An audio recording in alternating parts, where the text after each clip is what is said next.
Hi, everyone. So today I wanted to speak about the two theories that resonate with me.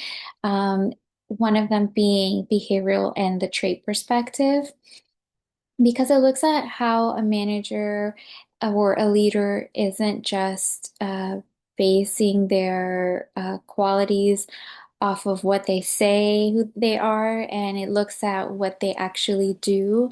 It's being reactive and consistent. So having traits like integrity and confidence, but being able to actually see those things in their daily work.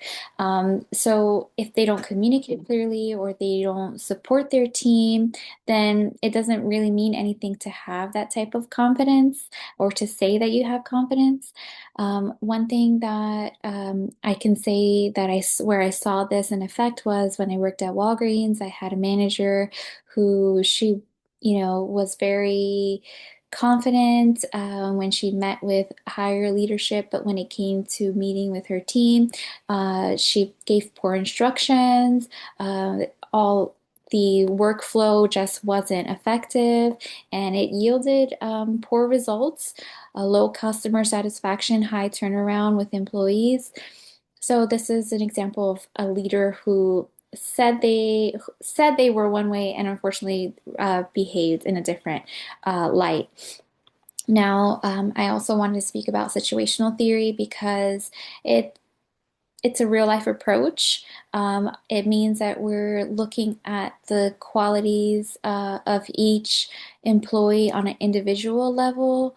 So if we were to look at a new employee versus a veteran in your company, you can see that they would be on two completely different levels, where the new employee needs to be closely managed, trained. We're getting to learn their behaviors and thought patterns.